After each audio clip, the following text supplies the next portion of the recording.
All right, so I never fully went into the world of BDSM, and I'm very glad for that because that was not the path for me. And I played around it to some degree. Uh, the first thing that I'll say is that I wanted to be with men who classified themselves as dominant, or I felt excited by that, right? And I also classified myself or felt more like submissive. So BDSM, it's like bondage, dominance, submission, and then like sadism, masochism, right? So it's playing with all these dynamics around power and power exchange. And I think there was always a part of me that could be in those worlds from a place where I knew that I was I was playing something out.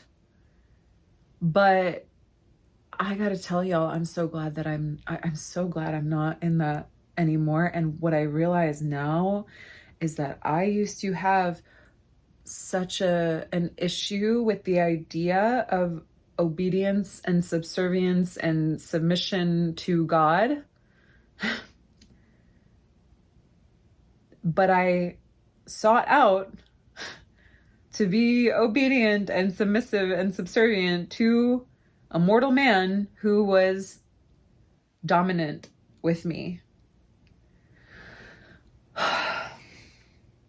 Why am I sharing this? I'm sharing this because somewhere in my little girl psyche, I like again, my story. I've said this before on this channel, and I will continue to say it. This is my story. I don't speak for anyone else, but in my little girl psyche, what I see now is that I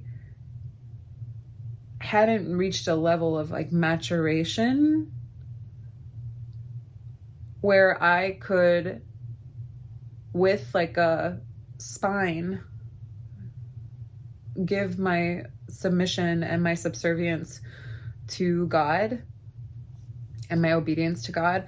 Like I couldn't even come close to those words when it came to God. I couldn't do it. But with a man, and it's just the wildest thing because now that I have stepped into this journey of relationship with God and have this relationship with the word obedience that is just actually so beautiful and like exalted. It's not flogging myself, right? Oh, well, I must be obedient to God. It's like, hey, if God wants what is best for you, for his daughter, then being obedient to him, then listening for what he's guiding you into is going to serve you. It's going to serve the flourishing of your mind, body, heart, spirit, life. I could have never found that with a man. I found excitement, titillation. It was interesting.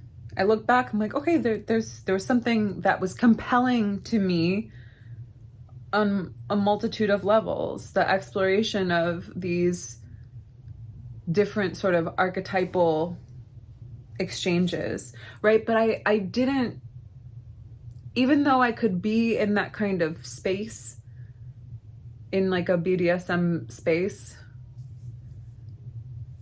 with an awareness that it was like archetypal exchange, it still was it wasn't just that. My journey is what it is. It's been what it's been, but I'm bringing this up because I just find it so interesting that as I have gotten like right with myself and right with God, I don't have that same like need for a dominant man, in the sort of BDSM sense, like a man who embodies dominance. Yes, healthy masculine dominance. And that is to say, a man who lives his life in a way that is he's powerful in who he is and what he does, and he's of service in some way, benevolent dominance. But I don't need the intensity of sensation that I used to gravitate toward in BDSM dynamics. I am actually like such a sensitive, very energetically sensitive woman, and I see now that, there was also this stretch of time, pocket of several years, and then that I was like engaging with smoking weed, drinking, doing some drugs sometimes, and then I was sober for 4 years in my late 20s to early 30s, and then I started experimenting again for about 4 years, and I did a lot of different substances in that time. And that is also when I was exploring in BDSM contexts and sex parties, play parties. And now I just look back and I see how I've said this to people before in my life, that sort of either avoiding sensation or chasing sensation. They really kind of, to me, exist from my experience on the same level of like, oh, I'm avoiding the sensations that I actually feel, the things that are actually going on, the deeper issues in my life that I'm not addressing. I'm avoiding the sensation of that. I don't want to look at my finances. I don't want to like be honest with myself about how I feel. I don't want to be honest about how I don't think that I'm living quite the right way, but I'm in it, so I don't know what to do, right? I don't want to feel scared. I feel scared about doing the things that I really, really want to do, right? So I avoided the sensation of all of that. And then it's like I went into these spaces and relationships and experiences where I chased sensation, high sensation. So bouncing back and forth between like avoiding and resisting sensation, but then chasing it. And this is why I continue to just come back into my body and share the beauty and the importance of being embodied and actually feeling feelings and sensations and emotions and like what is actually happening. Because I'm so glad that I stepped out of, this is over several years time, but stepped out of that sort of hamster wheel of avoiding, chasing, and really actually began to feel myself. And it really began when I stopped drinking alcohol 3 years ago now and smoking weed, smoking cannabis. That was December 2022. And I knew I could be sober again, right? Because I had done it for 4 years. But yeah, and then when I went back into engaging with substances and psychedelics, I did it in the interest of expanding my consciousness and exploring, right? And now it's just so, I can't help but laugh. I'm like, wow, girl, you really did need God though. Like that's like the level of consciousness expansion that I get to have now that is so like healthy and beautiful, and I'm staying in my body. I'm not trying to escape anything. It's like it has literally come from engaging with God. The chasing of sensation that happened when I was doing those drugs and living in that sort of the sexual lifestyle that I was living. Yes, like I got to explore. But I don't, it just feels like so distant from me. It really wasn't that long ago, several years, right? Oh, but I was saying I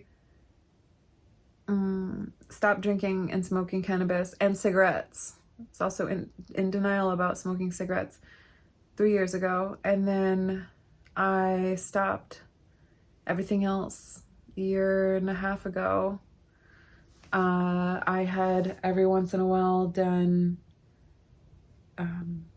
cocaine, ketamine, MDMA, LSD, mushrooms. Wouldn't do them all the time, but they were still so consistent in my life. And it's just, it feels almost like another life, because I look back, I'm like, wow, I really was living that. And I didn't think at the time that, I didn't think of it as right or wrong. I just didn't feel great. And then I did these things and I would feel temporarily euphoric.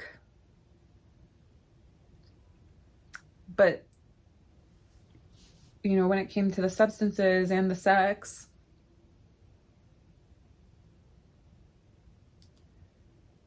but it was just constant chasing and avoiding real deeper sensation, and then chasing the highs of sensation.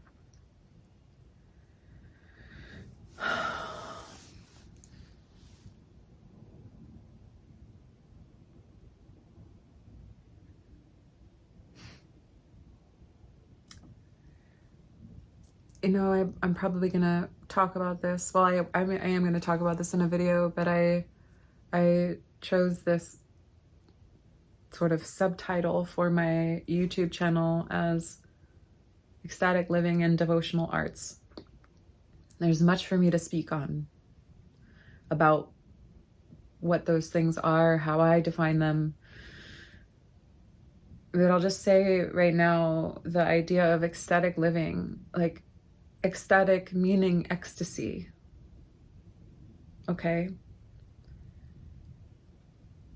There is a level of ecstasy that is possible that does not require substances, doesn't require sex. Like, these things are things that we can have and do, but I feel that I've been on this quest to find, like, how do I just experience ecstasy in my own being and body? Because even when I did do, substances, sometimes I would go out and I wouldn't, and people still thought that I was on drugs because of how ecstatic I was. And now I go onto dance floors, and so often people think that I'm on ecstasy or I'm on some kind of drug. And I'm completely sober from substances. But I am so alive in my body.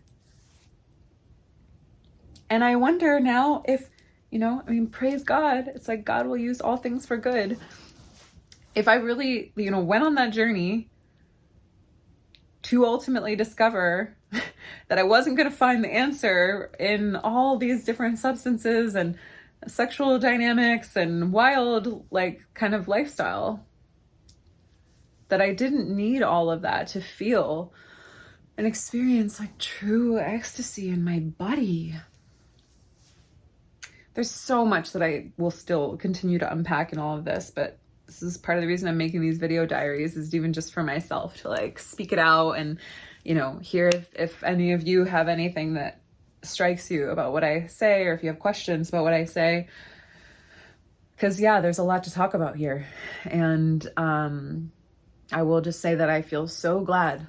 I feel so glad that I gave myself this gift of notice over time saying no to the things, right? And even with drinking and smoking weed, I didn't punish myself, couldn't punish myself into stopping doing these things. I just noticed, okay, this is really not working. This is really not, doesn't feel good for me. I don't want to rely on weed to feel myself and to feel in my sensuality. I don't want to rely on alcohol to, I don't know, have a good time or feel more social. And so what I did was every time I would drink or smoke, I would just notice, oh, okay, I'm choosing to drink. And I would even notice, oh, it feels good. I would notice if it felt bad too, if I got anxious from the weed, which definitely happened, or if I didn't feel good the next day after drinking alcohol, which definitely happened. I just notice. No judgment. Oh, I'm choosing to do this. Okay, cool. A couple weeks of that, I woke up one day and I just made a different choice. And I said, I'm done. So it's like bringing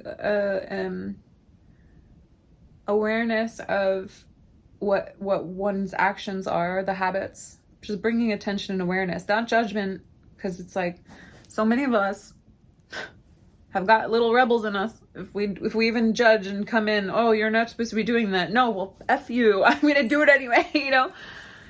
So no judgment, just noticing and recognizing, oh, I'm making a choice here. I'm making a choice. The choices we make become habits. And then we don't realize that we still have a choice in the matter, right? So noticing when a habit is, I'm choosing this. Okay, what am I getting out of this? Why do I do this? How does this feel? And then one day I just woke up and I made a different choice. And now it's been over 3 years. So, wow, what a journey. I'll wrap it up, bring it full circle by just sharing that there's something really special about, you know, it's submitting to God, submitting to God first before I submit to a mortal man. The level of trust that is required, that ought be required for me to submit myself to a mortal man. I didn't realize that. I just was, oh, he's so, you know, handsome and he's so confident and he just doesn't take crap from anybody, you know, and submitted myself. And now I just look and I'm like, oh, wow, submitting myself to God first. And then, like, through the eyes and light and illumination of God, choosing a man who I will submit myself to, right? As a wife who is in submission to her husband. It's so funny how there's like this culture of, and I was in it, right? People who resist and deny the submission to husband, submission to God, but then go into submission to a dominant man in the world of BDSM.